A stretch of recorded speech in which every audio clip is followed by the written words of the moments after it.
ನಮಸ್ಕಾರ ಪರಶುರಾಮ್ ಹೊಸಮನಿ ಅವರೇ. ಸರ್ ನಮಸ್ತೆ.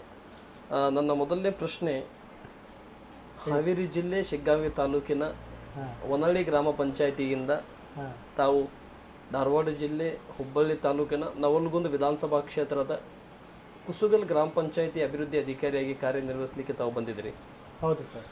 ತಮ್ಮ ವಿಚಾರಧಾರೆಗಳನ್ನು, ಅಲ್ಲಿಯ ಅಭಿವೃದ್ಧಿ ಯೋಜನೆಗಳನ್ನು, ಇಲ್ಲಿಯ ಅಭಿವೃದ್ಧಿ ಯೋಜನೆಗಳನ್ನು ಏನು ಕನಸಿಟ್ಕೊಂಡು ಬಂದಿರಿ? ತಾವು 100% ಹ್ಯಾಂಡಿಕ್ಯಾಪ್ ಆಗಿದ್ದೀರಿ ಕಣ್ಣಿನ ದೃಷ್ಟಿಯಿಂದ.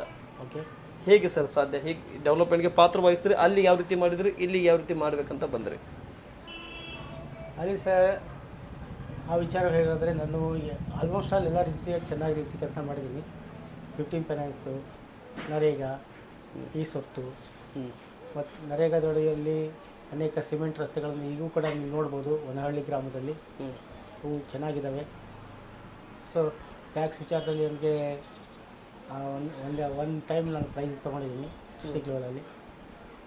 ಸೊ ಇದು ಅಲ್ಲಿಂದ ಬರುತ್ತೆ. ಅಲ್ಲಿನ ಬಗ್ಗೆ ಹೇಳೋದಾದರೆ ಇಲ್ಲಿ ಬಹಳಷ್ಟು ಇದೆ ಸರ್ ಕನಸು. ಇಲ್ಲಿ ಕುಶಗಲ್ ಕೂಡ ಒಂದು ಗ್ರೇಡ್ 1 ಪಂಚಾಯಿತಿ ಆಗಿದೆ. ಸುಮಾರು 25 ಜನ ಮೆಂಬರ್ಸ್ಗಳು, ಅಂದರೆ 10,000ಕ್ಕಿಂತ ಜಾಸ್ತಿ ಓಟ್ಗಳಿದ್ದಾವೆ ಇಲ್ಲಿ. ಈ ಓಟ್ಗಳ ಮಧ್ಯದಲ್ಲಿ ಎಲ್ಲರನ್ನೂ ನಾವು ಜಾಗೃತಿ ಮಾಡಬೇಕು. ಇಲ್ಲಿ ಮೈಯಲ್ಲಿ ಮುಖ್ಯವಾಗಿ ಹುಬ್ಬಳ್ಳಿ ನಗರ ರಾಜ್ಯದಲ್ಲಿ ಒಂದು ವಾಣಿಜ್ಯ ನಗರದಲ್ಲಿ ಪ್ರಮುಖವಾದ್ದು. ಈ ದಿನ ಇನ್ನು ಕೆಲವೇ ತಿಂಗಳುಗಳಲ್ಲಿ ಈ ಕುಶಗಲ್ ಗ್ರಾಮ ಪಂಚಾಯಿತಿ ಹೂಡಾಗ ಹೋಗುತ್ತೆ, ಹುಬ್ಬಳ್ಳಿ ಧಾರವಾಡ ಅಥಾರಿಟಿಗೆ ಹೋಗುತ್ತೆ, ಪಾಲಿಕೆ ವ್ಯಾಪ್ತಿಯಲ್ಲಿ. ಪಾಲಿಕೆ ವ್ಯಾಪ್ತಿಗೆ ಸೇರಿಕೊಳ್ಳುತ್ತೆ. ಅದರೊಳಗಾಗಿ ನಾನು ವಸತಿ ರಹಿತರು ಯಾರಿದ್ದಾರೆ ಅವರಿಗೆಲ್ಲ ವಸತಿ ಯೋಜನೆಯಲ್ಲಿ ಮನೆಗಳನ್ನು ವ್ಯವಸ್ಥೆ ಮಾಡಿಕೊಡ್ತೀನಿ ಅನ್ನೋ ಉದ್ದೇಶ ಇಟ್ಕೊಳ್ಳೋದು. ಆಮೇಲೆ ಇಲ್ಲಿ ಬಹಳಷ್ಟು ಡೆವಲಪ್ ಆಗ್ತಿದೆ, ಏನೇ ಡೆವಲಪ್ಮೆಂಟ್ಸ್ಗಳು. ಆ ಡೆವಲಪ್ಮೆಂಟ್ ಆದ ಎಲ್ಲ ಸ್ವತ್ತುಗಳಿಗೆ, ಈ ಎಲ್ಲ ಆಸ್ತಿಗಳಿಗೆ ಈ ಸ್ವತ್ತನ್ನು ಕೊಟ್ಟು ಸರ್ಕಾರದ ಏನು ಗುರಿ ಇದೆ ಆ ಗುರಿ ಸಾಧಿಸುವಲ್ಲಿ ನಾನು ಸಫಲ ಆಗ್ತೀನಿ ಅಂತ ಭರವಸೆ ನನ್ನ ಕಡೆ ಇದೆ ಸರ್.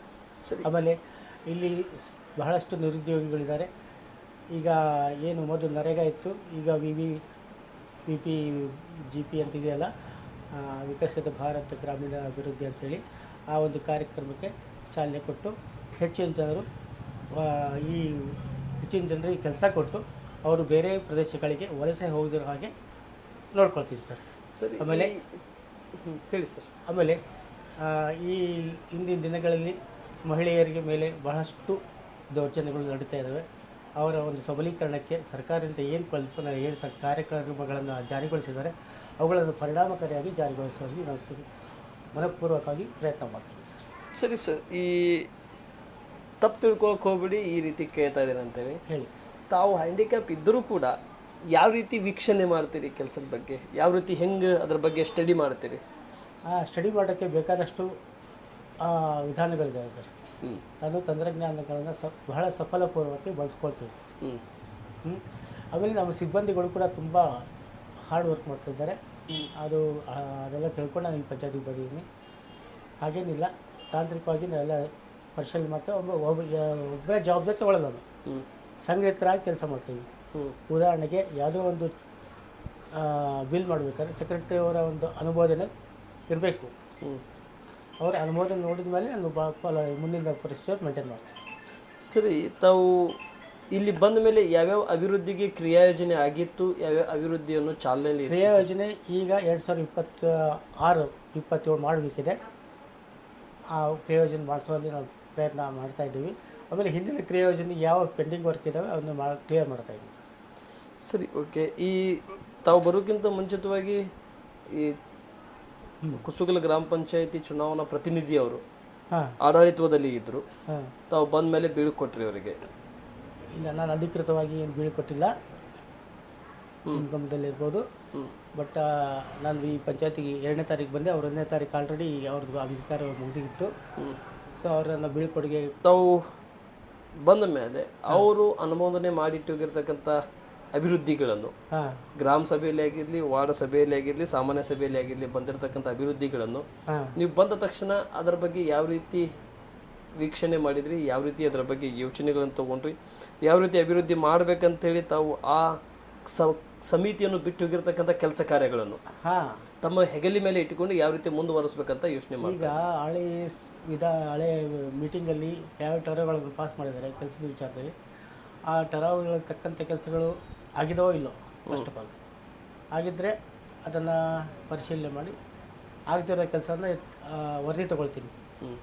ನಮ್ಮ ಇತರೆ ಸಿಬ್ಬಂದಿಗಳು ಇರ್ತಾರಲ್ಲ ಆ ಸಿಬ್ಬಂದಿಗಳಿಗಿಂತ, ಆಮೇಲೆ ಹಿಂದೆ ಚಾರ್ಜ್ ಕೊಟ್ಟಿರ್ತಾರಲ್ಲ ಸಾಹೇಬ್ರು PDO, ಅವರು ಇಂಥ ಕೆಲಸಗಳಾಗಿದೆ ಇಂಥ ಕೆಲಸ ಆಗಿಲ್ಲ ಅಂಥೇಳಿ ಒಂದು ಇದು ವರದಿ ಸಲ್ಲಿಸ್ತಾರೆ ತುಂಬ.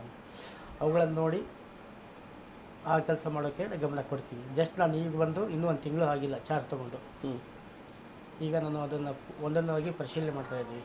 ಸರಿ, ಟ್ಯಾಕ್ಸ್ ಮೂಲ ಬರೋದು ನಿಧಿ ಒಂದು.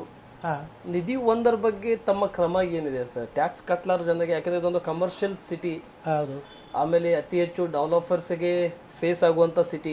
ಹೌದು, ಡೆವಲಪರ್ಸ್ ಕೂಡ ಇಲ್ಲೇ ಮುಖ ಎತ್ತಿ ನೋಡುವವರು. ಕುಸುಗಲ್ ಬ್ಯಾಟಿ ಅಂದರೆ ಈ ಭಾಗದಿಂದ ಆಗೋದು. ಈ ಕಮರ್ಷಿಯಲ್ ಬಗ್ಗೆ ತಮ್ಮ ಯೋಚನೆ ಯಾವ ರೀತಿ? ಕಮರ್ಷಿಯಲ್ ಬಗ್ಗೆ ತಮ್ಮ ಜಾಗೃತಿ ಇದೆ ಈ ಟ್ಯಾಕ್ಸ್ ವಿಷಯದಲ್ಲಿ ಸರ್? ಟ್ಯಾಕ್ಸಲ್ಲಿ ಮಾಮೂಲಿ ಟ್ಯಾಕ್ಸ್ ಕಮರ್ಷಿಯಲ್ಗೆ ನೀವು ಬಂದಾಗ ಡಿಮ್ಯಾಂಡ್ ಎಷ್ಟು ಸರ್? ಇದು ಡಿಮ್ಯಾಂಡ್ 1.5 ಕೋಟಿ ಇದೆ ಡಿಮ್ಯಾಂಡ್ ಇಲ್ಲಿ. 1.5 ಕ್ರೋಸ್, 1.5 CR. ಹಾಂ, CR.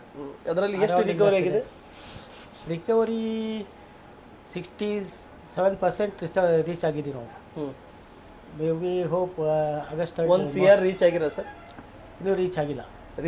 ಇಲ್ಲ ಇಲ್ಲ ಹತ್ತಿರದಲ್ಲಿದ್ದೀವಿ. ಹತ್ತಿರದಲ್ಲಿದ್ದೀರಿ. ಹಾಂ, ಈಗ ನೀವು ಬಂದ ಮೇಲೆ ಯಾವ ರೀತಿ ಕ್ರಮ ಜಾಗೃತಿ? ಈಗ ನಾವೆಲ್ಲ ಯಾರ್ಯಾರು ಏನು ಕಟ್ಟಿಲ್ಲ ಅದನ್ನೆಲ್ಲ ನಮ್ಮ ಬಿಲ್ ಕಲೆಕ್ಟರ್ ಕಡೆ ವರದಿ ತಗೊಂಡು ಅವ್ರಿಗೆ ವಿಸಿಟ್ ಮಾಡ್ತಾಯಿದ್ದಾರೆ, ಮನೆಗೆಲ್ಲ ಹೋಗಿ ಕಟ್ರಿ ಅಂತೇಳಿ ಕಟ್ತಾ ಇದ್ದಾರೆ ಸುಮಾರು ಜನ.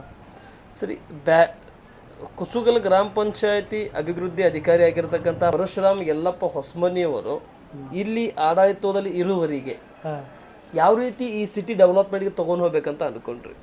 ಮೂಲಭೂತ ಸೌಕರ್ಯಗಳನ್ನು ಮೇಯ್ನಾಗಿ ಮೂಲಭೂತ ಸೌಕರ್ಯಗಳು ಒದಗಿಸೋದು ಸಿಟಿಗೆ. ಮೂಲಭೂತ ಸೌಕರ್ಯಗಳಿದ್ದರೆ ಎಂಥರೂ ಕೂಡ ಬಂದು ಇಲ್ಲಿ ಸ್ಥಳವನ್ನು ಮತ್ತು ಅವ್ರ ವ್ಯಾಪಾರವನ್ನು ಮಾಡ್ತಾರೆ. ಹೌದು, ನನ್ನ ಉದ್ದೇಶ ಏನು? ಮೂಲಭೂತ ಅವಶ್ಯಕತೆಗಳು ನೀರು, ರಸ್ತೆ, ಲೈಟು ಇವುಗಳನ್ನು ಪೂರೈಕೆ ಮಾಡೋದು ಅಷ್ಟೇ. ಸರಿ, ಮತ್ತು ಈ ಬಯಲು ಮುಕ್ತ ಶೌಚಾಲಯ ಬಗ್ಗೆ ಯಾಕೆ ನಿಮ್ಮ ಕ್ರಮ ಜಾಗೃತಿ? ಬಯಲು ಮುಕ್ತ ಇಲ್ಲಿ ಶೌಚಾಲಯ ಆಲ್ಮೋಸ್ಟ್ ಎಲ್ಲ ಶೌಚಾಲಯ ಕೊಟ್ಟಿದ್ದೀವಿ ನಾವು. ಈಗ ಯಾರು ಕೊಟ್ಟಿಲ್ಲ ಅವುಗಳನ್ನ ಸರ್ಕಾರದಿಂದ ಅನುದಾನ ಇಲ್ಲ ಸರ್, ನೀವು ಹೇಳ್ತಾ ಇದ್ರೆ ಒಪ್ಕೊಂತೆ ನಾನು. ಎಲ್ಲ ಪಂಚಾಯತಿಂದ 90% ಆದರೂ ಶೌಚಾಲಯ ಕ್ಲಿಯರ್ ಆಗಿರ್ತೈತಿ. ಆದರೆ ಮನೆಯಲ್ಲಿ ಶೌಚಾಲಯ ಇದ್ದರೂ ಕೂಡ ಇವರು ಬಯಲಿಗೆ ಹೋಗ್ತಾರೆ.